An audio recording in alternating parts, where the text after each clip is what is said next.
Now everyone tweets or has a blog or at least a Facebook page. Even my dad is on Facebook, although his picture is still that generic blue silhouette. Mia pulled the lid from the second box. It held the vintage black pinstriped suit Scott wore when they got married. In the wedding photos, he had looked all ears and teeth and Adam's apple, too young to be getting married. Over the years, he had fleshed out to the point he complained about love handles. Underneath the suit was a cardigan his mother had knit him in college, cream-colored with two stags rearing on the back. He had never worn it. The sweater and suit were like so much else down here, stuff Scott had never quite parted with. "A lot changed while you were gone," Colleen said. "Frank's the district attorney. The murder rate is lower than it's been since 1955, even though the economy is in the toilet. And now a killer is likely to be some crazy guy with a grudge and a bunch of guns and a plan to take out a whole restaurant full of people. And of course, everyone's on the internet now, even bad guys. Right before you came back, I prosecuted a guy who claimed he didn't even know the victim. Only I found photos of them together on his friend's Flickr account." Colleen's low laugh was tinged with sadness. "If there's one thing this job has taught me, it's to turn over rocks. But sometimes you don't like what you find underneath. Lately, I've been thinking how flat-out ugly it can get when you start looking." Mia nodded, forgetting for a moment that Colleen couldn't see her. A familiar smell teased her, and suddenly it was like Scott was right there in the room with her. She closed her eyes and imagined him pulling her to her feet, slipping behind her to lift her hair and kiss the back of her neck. How long had it been since he had done that? "Still there, Mia?" Colleen asked. She shook herself. "Sorry, it's like every box I open is a surprise package. How about you? Have you found anything you want to add to my garage sale?" "I'm rooting around in my basement, but all I've found so far are some old albums. I'm talking vinyl.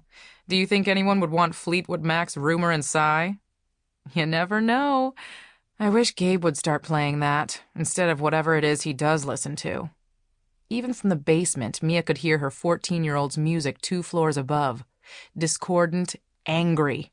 It wasn't singing so much as yelling set to a thrumming bass line and pounding drums. Colleen said, "You know, you could probably get more if you put your stuff on Craigslist." Mia had thought about this when she sat up late at night with her computer and her calculator and her file full of bills. "Yeah, but then I'd have to set up meetings with every potential buyer. That takes too much time and just lets a lot of people know too much about me. A garage sale will get it all over with at once." "Still, before you go pricing everything at a quarter, let me come over and look through it with you," Colleen insisted. "Some stuff might do great on eBay." "Sure." Mia lifted her head and scanned the basement. It was overwhelming. Boxes and boxes and boxes, some filled with Scott's old files, a bench and a rack of weights.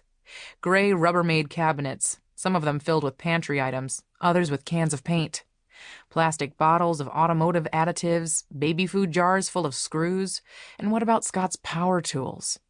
In the corner was an electric saw. That should definitely go before Gabe decided to make something one afternoon and sawed his fingers off. Colleen cleared her throat. "And Mia, I know things have been hard, so if you're tight for money, I could maybe—" Mia cut her off. "We're fine," she lied. The hole was so big that no matter what she threw in, it would never be filled up. Just like the hole in her heart. She returned to her original question, the one that had prompted her to call Colleen on a Sunday night.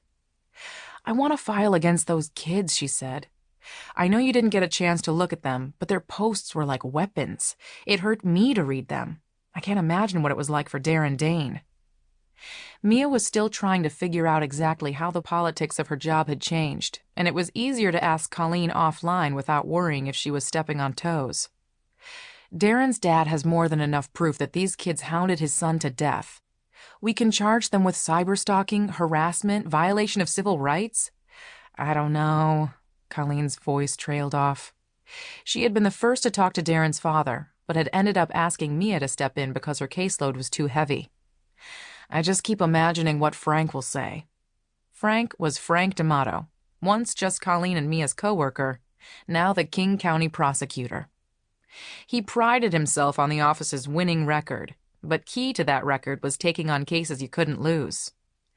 This kid was fragile to begin with. He's been in counseling since what? Since he was 11 or 12?